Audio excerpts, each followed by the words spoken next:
계속되는가? 다메섹은 인류 역사에 있어서 가장 위대한 기억을 남겨두는 장소로 기록되고 있습니다. 다메섹 그 이름이 세상을 바꿔놓은 회심의 장소가 되었기 때문입니다. 그곳에 제가 방문했을 때 2010년 우리 모세골 형제들이 함께 갔었을 것입니다. 그때 감동이 여전히 생생합니다. 오늘 이곳에서 기독교 신앙이 탄생됐구나 하는 감동이 있었어요.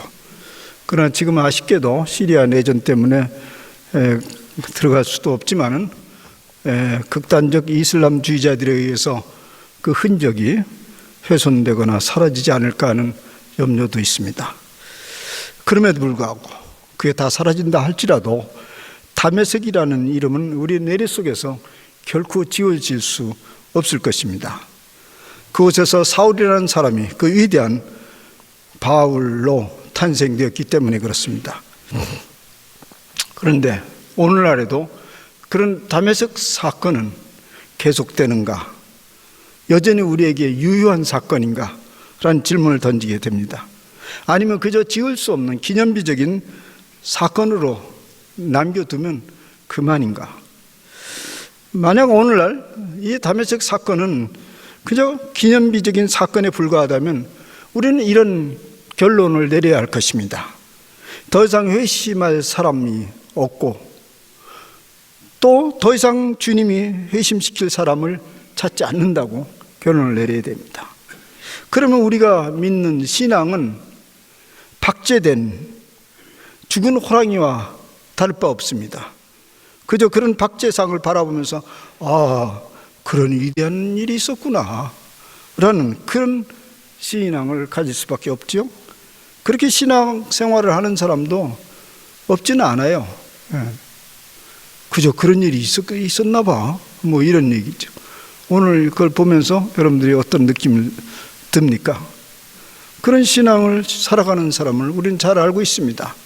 신앙생활하면서 변화의 능력과 감동과 변화를 기대하지 않으면서 그저 그냥 신앙생활을 하는 거죠. 바티칸 성 베드로 성당에 가면 많은 큼직한 상들이 많아요. 그 중에서 으뜸 가는 세 상이 있는데 정면에는 물론 십자가에 달리신 예수 그리스도 있고요. 또 그 양쪽에는 두 상이 있는데 바로 베드로와 바울이라는 사람이 있습니다. 이 두 사람이 바로 예수님을 소개하는 것입니다. 그래서 그들이 소개한 예수를 우리는 믿고 있어요. 예수님이 어느 날 제자 베드로에게 묻습니다. 제자 베드로에게 꼭 집은 거 아니고 물었을 때 베드로가 선뜻 주는 살아계신 하나님의 아들이니다 라는 고백을 하게 됩니다. 그리고 예수님께서 화답하기를 너는 교회 반석이다. 천국의 열쇠를 내게 준다. 그렇게 약속을 했습니다. 그리고 바울이 그리스도인들을 핍박하기 위해서 다메섹으로 가는 도중에 예기치 않은 압도적인 하나님의 임재를 경험하고 바울은 놀라서 주여 당신이 누시니까? 이후 천상에서 들려오는 소리는 나는 네가 박해하는 예수다. 이 간단한 메시지는 엄청난 메시지가 담겨져 있습니다. 사울아, 내가 지금 따르고 있는 율법적 여호와 하나님, 더 이상 그 하나님은 아니다. 얼마 전에 십자가에 못 박힌 그 예수다. 이걸 바꿔놓은 거예요. 사울아, 내가 지금 따르고 있는 그 율법적 여호와 하나님이 아니라 얼마 전에 십자가 못 박힌 부활한 예수다. 이 사건으로 말미암아서 구약은 이 유대인의 성격은 구약이 되어버렸어요. 이때부터는 구약이 되고 예수님의 이후의 말씀이 신약이 되었습니다. 그래서 우리는 신약의 사건을 통해서 구약을 해석하게 됩니다. 이것이 우리가 믿는 성경인데 바로 그 위대한 이 사도를 통해서 그런 일이 벌어졌다고 할 수 있습니다. 이 두 위대한 사도의 회심으로 말미암아 이 땅에 기독교가 탄생되었다는 말이죠. 우린 그것을 믿는 사람들입니다. 우리는 그것을 믿는 사람들이에요. 그러니까 그 양쪽에 그가 버티고 있는 거죠. 기독교의 두 기둥은 바울과 베드로입니다. 그런데 그걸 믿는데, 그럼 믿는다는 게 무엇인가? 아, 그런 일이 있었구나. 그래서 탄생하였구나. 그렇게 지적으로 동의하고 인지하는 것으로 믿는 것이 충분할까요? 그것은 충분하지 않습니다. 한 걸음 더 나아가서 그들의 경험을 우리도 갈망하고 희망하고 추구하는 것을 의미합니다. 말하자면 믿음의 선진들과 지적이고 정서적인 소통을 할 뿐만 아니라 의지적인 유대감을 갖는 것을 우리는 믿는다고 해요. 그래서 이런 관점에서 오늘 본문을 보면서 다음과 같은 몇 가지 질문을 던지면서 이 말씀으로 들어가고자 합니다. 첫째, 우리는 회심했는가? 회심의 과정에 있는가? 회심을 갈망하고 있는가? 둘째는 우리 공동체는 회심 공동체인가? 그래서 우리는 한 형제자매적인 연대감을 지닌 형제자매적 공동체인가? 이제 사도 바울의 회심 경험으로부터 그 의미와 과정을 한번 살펴보면서 앞에서 던져진 그 질문에 대해서 우리 각자가 스스로 대답을 해봅시다. 회심이라는 것은, 특히 바울의 회심이라는 것은 그게 무엇인가? 이것을 대표적으로 지금 회심의 하나의 상징적으로 주어지는데, 사도 바울은 사실 회심 이전에도요 매우 성실한 사람이었어요. 그 성실성에 대해서 성경은 이렇게 증언합니다. 우리 조상들의 율법에 엄한 교훈을 받았고 오늘 너희 모든 사람처럼 하나님께 대하여 열심히 있는 자라. 내가 내 동족 중 여러 영갑자보다 유대교를 지나치게 믿어 내 조상의 전통에 대하여 더욱 열심히 있었다. 본래 그는 신실했고 종교성에 충실했던 사람입니다. 만약 열심히 없던 사람이 열심을 내게 되었고 도덕적으로 불순한 사람이 도덕적 순수성을 회복한 것을 회심이라고 말한다면 바울에게는 회심이 그렇게 중요하지 않습니다. 우리가 그런 사람을 회심이라고 일반적으로 하잖아요. 그죠? 교회 열심히 안 오던 사람이 갑자기 열심을 내고 아주 그 깍쟁이 같은 사람이, 인색한 사람이, 거친 사람이 아주 순한 양이 돼서 회심했다. 여러 요소 중에 하나일 수 있지만은 더 근본적인 것이 있습니다. 그건 뭐냐면 그가 이제까지 믿고 따라선 것을, 믿고 따라왔던 것으로 팍 돌아서는 거예요. 우리 다 무엇인가 믿고 따라오죠. 그죠? 팍 돌아서는 거예요. 바울의 삶의 모습은 이렇게 얘기합니다. 나는 가마리엘의 문화에서 우리 조상들의 율법에 엄한 교훈을 받았고 오늘 너희 모든 사람들처럼 하나님께 대하여 열심히 있는 자라. 그리고 가마리엘의 인물됨을 이렇게 평가하고 있습니다. 바울의 선생님 가말리엘, 바리새인인 가마리엘은 율법교사로 모든 사람에게 존경을 받는 자라. 그렇다면 바울이 줄을 잘 쓴 겁니다. 그잖아요.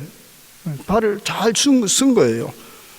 잘 섰고 또 그런 사람이 가르치는 길을 밟아 따라가면 인생의 목표는 확실합니다.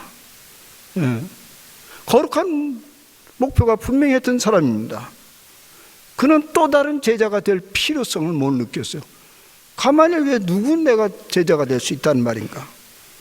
그런데 그는 그 스승 가마니엘을 뒤로 하고 스승을 예수님으로 갈아탔습니다. 더 이상 가마니엘의 제자가 아니고 예수님의 제자가 된 것입니다. 그 이후로 조금도 미련 없이 가마니엘의 가르침을 버려버렸어요. 그리고 예수님의 가르침을 따릅니다. 그리고 이전에 업신여기고 핍박하던 핍박의 대상이었던 그 예수를 주요 스승으로 모시게 됩니다. 이런 일련의 과정을 보면서 회심이란 옛 주인을 버리고 새 주인을 모시는 사건입니다.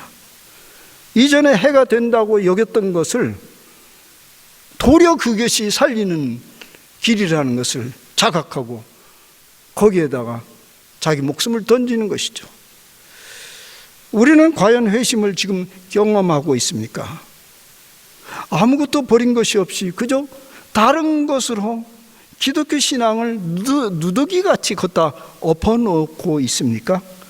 아니면 이 주인도 아니고 저 주인도 섬기지, 이 주인도 섬기고 저 주인도 섬기고 그래서 양다리 걸친 신앙인입니까? 아니면 이도 저도 아니고 그때 다르게 처신하는 신앙인입니까? 여러분이 내 지금 위치를 알려면 무슨 질문을 해야 될까요? 지금 얘기하는데 딱 정했어요? 지금 정했어요. 이 중에 어느 하나? 근데 정하기 위해서 이 질문을 던져야 됩니다. 내가 주인 삼고 살아가는 그것이 무엇인지 냉철하게 살펴보면 알 일이에요. 내가 주인 삼고 살아가는 것, 모두 거기에 올인을 하고 에너지를 쏟고 늘 관심이 있고 그게 뭐냐고요. 그렇다면 그것이 주인이기 때문에 그것의 길을 따르는 사람이죠. 우선 이제 바울의 회심의 과정을 좀 자세히 살펴보면 첫째, 기독교 회심은 어떤 모양이든지 예수 그리스도와 깊은 관계를 맺고 있습니다. 예수 그리스도와 깊은 관계를 맺고 있어요. 새삼스러운 얘기가 아니죠. 한마디 말하면 예수 그리스도와 상관이 없다면 처음부터 회심을 기대할 수 없습니다. 예수 그리스도와 상관이 없다면 회심은 새로운 변화를 기대할 수 있는 그 자리로부터 시작됩니다. 그러면 사도 바울의 회심의 출발은 어디였을까요? 예수 그리스도를 반대하고 핍박하고 추출해야 될 대상으로 삼은 그때부터 회심은 시작된 거예요. 매우 관계가 지금 복잡하게 얽혀져 있어. 사도 바울과 예수님과의 관계는 악연이고 익명의 관계였습니다. 이게 묘하게 얽혀져 있는 것은 악연이고 익명의 관계였어. 그러면 예수님께 무슨 짓을 해도 할 수 있습니다. 익명이라는 것이 그런 특성을 가지고 있습니다. 무슨 짓이라도 할 수 있어야 돼요. 예수님에 대해서 역설적으로 회심의 출발입니다. 우리는 이 신앙생활을 하면서 자주 익명으로 남아있기를 원합니다. 악연이라도 매짓이란 얘기요.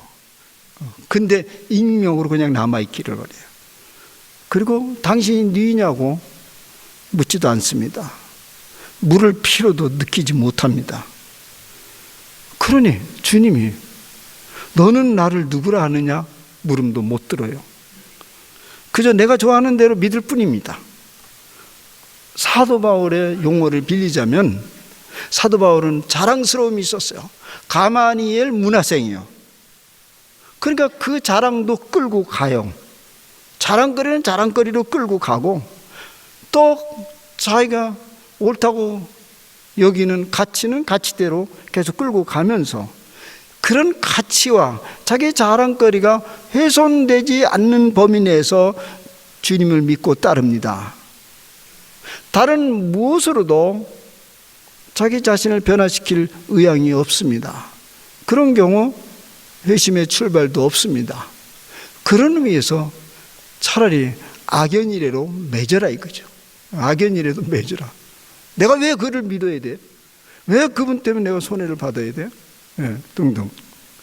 두 번째 회심의 과정은 예수 그리스도를 보다 인격적으로 만나기 시작합니다. 다메섹 도상에서 사도 바울에게 이런 일이 벌어졌어요. 사울아 사울아 그런 소리를 듣습니다. 이름을 반복해서 부른다는 말은 너와 내가 이제 실명으로 만나자 그 얘기입니다. 이렇게 이름을 의식한다면 실명으로 만난다면 개별적인 대답을 하지 않을 수 없어요. 우리가 이렇게 얘기하면 자기가 원하지 않는 그 범위에서 내가 빠져. 나는 그 우리에게 빠질게. 근데 내가 당신이 하면 어쨌든 대답을 해야 돼요. 여기서 인격적 만남이 시작되는데, 그래서 사울아 사울아 어찌하여 나를 박해하느냐, 내가 어찌하여 나를 이렇게 대하느냐 묻습니다.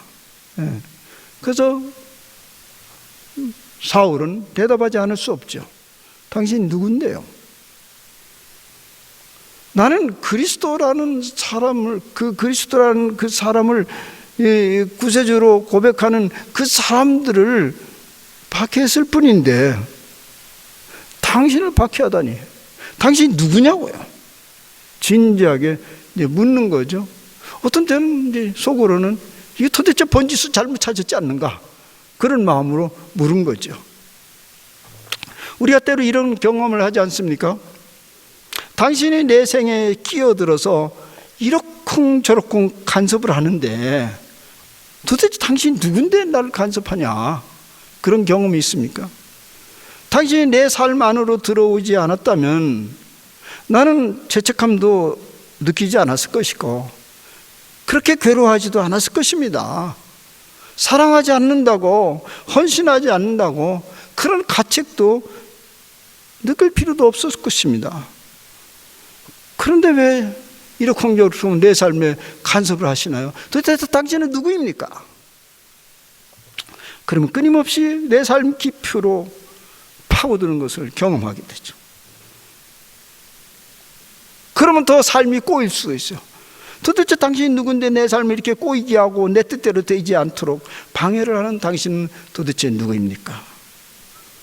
이때야말로 예수님과 우리가 실며 관계를 맺을 중요한 때이죠.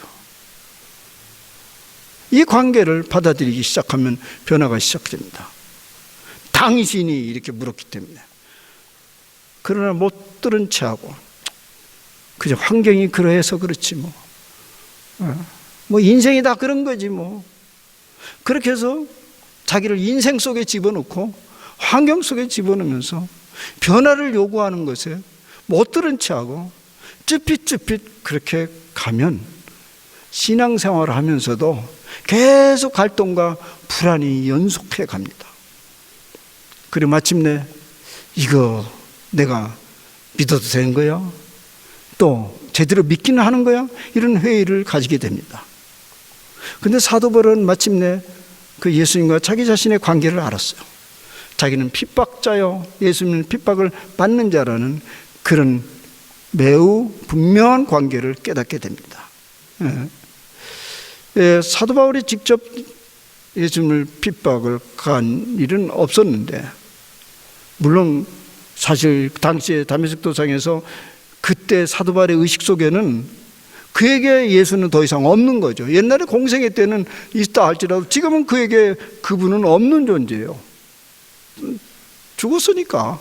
소문에 뭐 부활했다고 하는데 그건 뭐 믿을 수 없는 얘기고 없는 거예요. 말하자면 십자가에서 실패한 분입니다. 그래도 돌연 그분이 나타났던 거예요. 얼마나 당혹스럽겠습니까? 그동안 자신이 한 행동이 무엇인지를 쭉 깨닫기 시작합니다. 그가 죽음에 넘겨준 스데반, 그것이 바로 다름 아닌 예수님을 죽음에 넘겨준 일이었다는 걸 알게 됐고요. 교회를 핍박하는 것이 바로 예수님을 핍박하는 일이었다는 걸 알았습니다. 그래서 그는 서신서 에베소서와 고린도서에서 교회를 그리스도의 몸이라고 결정을 내립니다. 근데 그가 아이디어로 나온 게 아니에요. 뭐 신학적 아이디어로 나온 게 아니고 이 다메섹 도성에서 경험한 거예요. 그리스도가 이 교회의 몸이다. 그리고 당신의 사람들이 그리스도의 몸이다. 우리가 그리스도의 몸이라는 사실입니다. 그 위대한 진리를 그는 체험적으로 경험한 거죠. 그래서 이게 이제 교회론이 나온 거죠.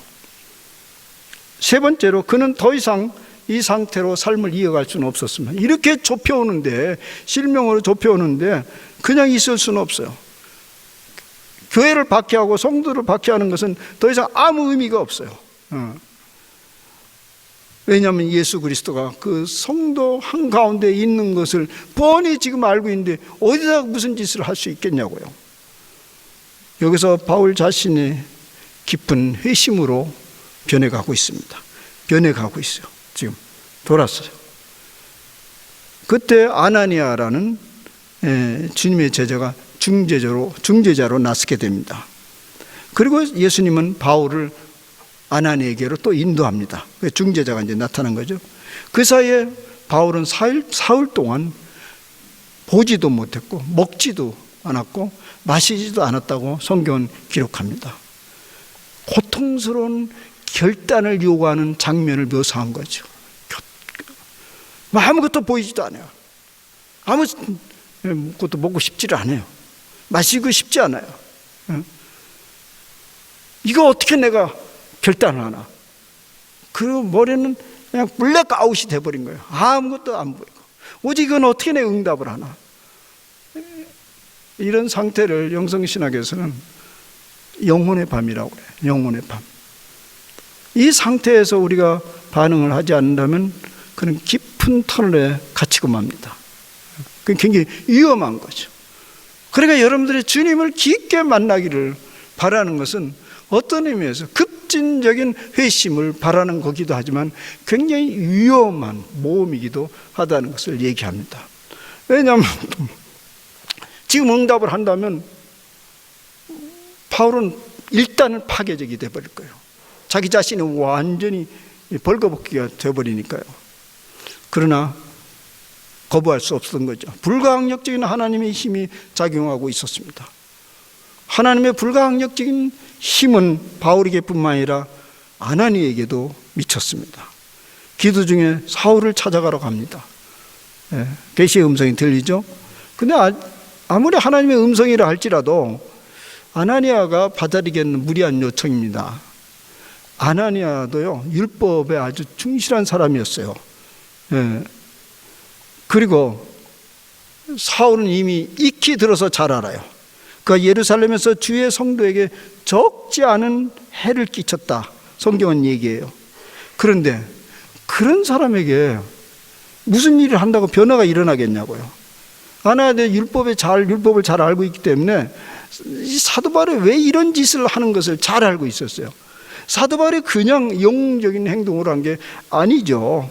율법으로 열심한 그는 그리스도인들이 지금 엄청나게 잘못되고 있다는 걸 알게 되는 거죠. 무슨 잘못을 했습니까? 여호와 하나님의 이름을 망령되이 일컬었습니다. 예수가 그리스도의 주라고 한다면 율법의 여호와 하나님은 어떻게 되는 거예요? 신성모독입니다. 율법에 충실한 바울의 믿음이 그것입니다. 그는 그러니까 지금 의로운 행동을 하고 있다고 생각하기 때문에 무슨 접근을 해도 접근을 할 수가 없어요. 상식적으로 보면 우리 사람들 관계도 보잖아요. 자기 행동에 대해서 자신만만해하고 나는 옳은 일을 한다고 생각하는 사람들은 아무 변화를 기대하기는 어려워요. 그대로 살다가 가야죠. 거기다 뭐 시비 대야 아무 소용없어요. 왜냐하면 그 목적이 수단을 정당화하기 때문에 그래요. 무슨 짓을 해도 그 목적에 도달하는 것은 옳은 일이라고 생각하기 때문에 그렇습니다. 지금 바울이 그런 입장이거든요. 아나니아가 그것을 잘 알고 있었어요. 그래서 아나니아가 겁을 내요. 그건 말이 안 되는 소리다. 그때 계시의 음성이 또 들려옵니다. 주께서 이르시되 가라. 이 사람은 내 이름을 이방인들과 임금들과 이스라엘 자손들에게 전하기 위하여 택한 나의 그릇이다. 그가 내 이름을 위하여 얼마나 고난을 받아야 할 것을 내가 그에게 보이리라. 회심은 하나님의 불가항력적인 힘이 개입되고 있다는 걸 알게 됩니다. 이제 어디로 도망가겠습니까? 내가 붙들었는데. 회심은 우리 결단에 의해서 열매를 맺기는 하지만 이미 그 힘이 작용하고 우리가 그것에 응답하는 것입니다. 그런데요, 하나님이 이렇게 우리로 하여금 회심하도록 계속 달라붙는 이유가 있어요. 그럴 만한 이유가 있다고요. 나의 회심은 우리 다 회심을 원하지만 내 회심은 내가 천국 백성 되고 내가 안전한 곳에 살고자 하는데 목표가 있는 거 아니에요. 우리의 회심, 우리가 반드시 회심을 해야 될 이유는 그런 것이에요. 하나님의 꿈을 우리 회심을 통해서 실현하고자 하는 것이에요. 그렇게 하나님이 시작한 회심은 지속적으로 나의 삶에 깊이 개입하십니다. 그래서 신앙생활을 하는 동안 혼란과 갈등을 겪기도 합니다. 여러분들이 신앙생활하면서 여러 가지 고뇌가 있고 혼란이 있고 때때로 그냥 돌아서고 싶은 생각이 있고 이런 것이면 회심이 지금 진행되고 있다고 생각하면 되겠어요. 삶의 방향 수정을 하라는 사인이죠. 90도가 아니고 180도로, 179도가 아니고 180도로 바꾸라는 거예요. 따라서 회심은 계속 집요하게 일어나는 것이죠. 여기에서 사도 바울을 통해서 하나님이 하시고자 하는 것은 뭐냐면 공동체를 하나님이 다스리는 공동체로 만들어 가라는 얘기죠.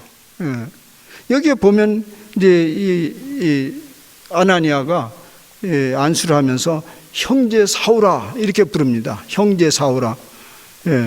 그를 새로운 공동체 멤버로 받아들인 것입니다. 사실 우리는 지금 우리가 살아가는 이 공동체를 어떤 의미에서 가족 공동체로 말하는 것인데 회심 공동체는 가족 공동체예요. 그런 사이에 사도 바울은 이런 경험을 하게 됩니다. 눈의 비늘 같은 것이 벗어져 다시 보게 되었고 이어 세례를 받고 음식을 먹고 강건하게 되었다. 눈의 비늘같이 벗어졌다는 소리는 보이지 않던 것이 보이게 됐다는 얘기죠. 다시 말하면 이전에 봤던 것은 그냥 비늘로 뚝 벗어서 다 벗어버리고 새로운 것이 보이기 시작했다는 것이고 이전에 소중히 여기지 않았던 것이 소중하게 여겨지기 시작했고 남의 이야기로 들렸던 것이 오늘 여기서 진행되고 있는 내 이야기로 들려지기 시작한다는 말입니다. 그것이 회심의 중요한 포인트입니다. 사랑하는 여러분, 이제 말씀을 정리해 봅니다. 우리 삶의 여정이 다메섹의 여정과 크게 다르지 않습니다. 바울처럼 우리 자신도 자기 야망을 가지고 자기 가슴에 품은 꿈을 이루려고 해서 계속 검증받지 않는 삶인데도 주님으로부터 검증받지 않는 삶임에도 그걸 밀어붙이면서 반복적으로 다메섹을 오르내리는 그런 삶이 우리의 삶의 여정 속에 있지 않습니까? 근데 여기서 어떻게 돌았습니까? 거기에 주님이 계십니다.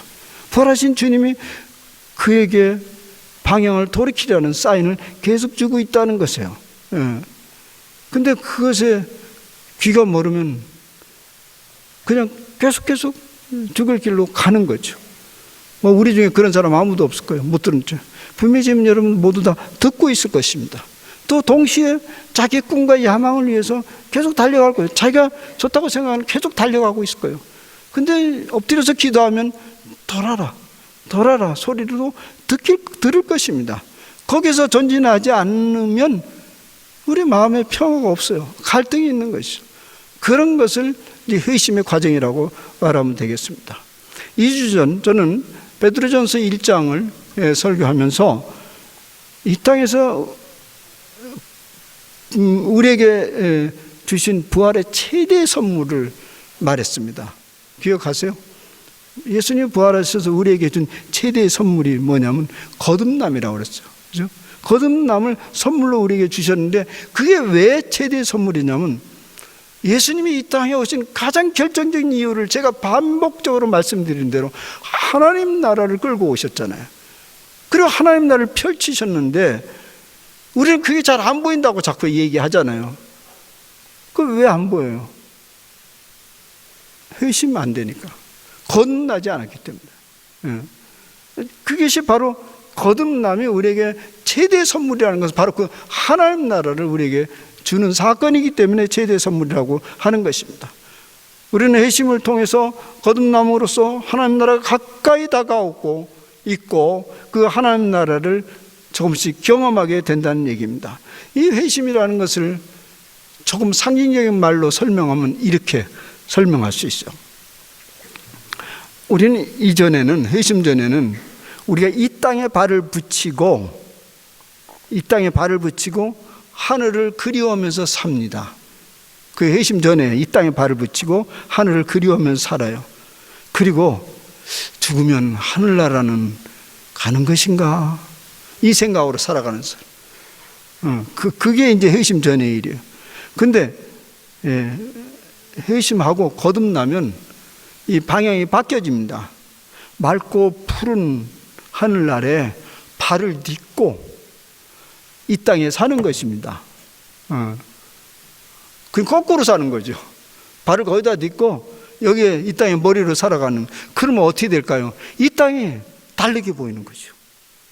이 땅에 옛날에 땅에 발을 붙이고 한 건 달리 저기다 붙였으니까 이 땅은 벌써 새로운 세상이 돼요. 여러분 오늘 집에 가서 당당 해보시라고. 물구나무 서보라고. 세상이 완전히 달라지는 것을 보게 될 거죠. 물구나무 서보면 그것과 비슷한 비유로 설명이 됩니다. 그렇게 하늘에 발을 붙이고 이 땅에서 살아가는 동안 우리는 고생 안 할까요? 여전히 고생해요. 두려워해요. 염려해요. 그러나 그것으로 우리가 압도당하지는 않아요. 다시 일어나요. 그것으로 우리 삶이 막 흔들려지지는 않아요. 그리고 극단적인 행동을 하지 않아요. 사랑하는 여러분, 사도 바울의 회심의 이야기가 사도행전에 3번 나타나요. 동일한 사건을 왜 3번씩이나 하나 모르겠어요. 9장, 22장, 26장 언급되고 있습니다. 이것은 사도 바울이 쓴 건 아니죠. 누가라는 사람이 썼는데 이걸 왜 동일한 사건을 3번이나 썼을까요? 이유는 이렇습니다. 우리 모두가 그 회심의 자리에 이르러야 된다는 강조점입니다. 그리고 또 도달할 수도 있다라는 확신입니다. 왜냐하면 부활하신 주님은 오늘 우리로 하여금 끊임없이 선물로 회심과 거듭남으로 초대를 하고 있습니다. 여러분의 삶을 자세히 들여다보세요. 어느 시점인지, 출발점인지, 중간점인지, 완성을 요구하는 것인지 거기에 지금 머물러 있어요. 회심의 기회는 계속적으로 다가오고 있습니다. 그 회심은 바울처럼 갑작스럽게 이루어지기도 하고 한밤중에 예수님을 찾아왔던 니고데모처럼 서서히 진행되기도 합니다. 사랑하는 여러분, 어찌 되었든 회심과 거듭남을 사모하고 갈망하는 신앙생활을 하시길 바랍니다. 그래서 이미 시작된 하나님 나라에 살다가 마침내 우리가 이미 영적으로 받을 내딛고 사는 저 푸르고 맑은 하나님 나라에 이르게 되시기를 바랍니다. 기도합시다. 하나님 아버지, 우리 주 예수님이 부활하시면서 우리로 하여금 새로 태어나게 하는 선물을 우리에게 허락하셨습니다. 그 대표적인 인물로 사도 바울을 우리에게 오늘 보여주고 있습니다. 여전히 머뭇거리면서 적당히 넘기면서 살아가는 신앙생활로부터 일어서게 하옵소서. 주님이 우리에게 끊임없이 그 부름을 부르고 있는데 귀 멀지 말고 응답하게 하옵소서. 그래서 이미 펼쳐진 하나님 나라가 우리 앞에 전개되고 그 속에서 하나님 나라를 누리다가 영원한 세계를 그리워하며 그것으로 도달하는 삶을 이 땅에 살아가게 해 주시옵소서. 이미 시작된 회심 지금 놓치지 말고 지배하게 개입하신 주님을 따라 완성시켜가는 우리의 신앙의 여정이 되게 하여 주시옵소서. 예수님의 이름으로 감사하며 기도하옵나이다. 아멘.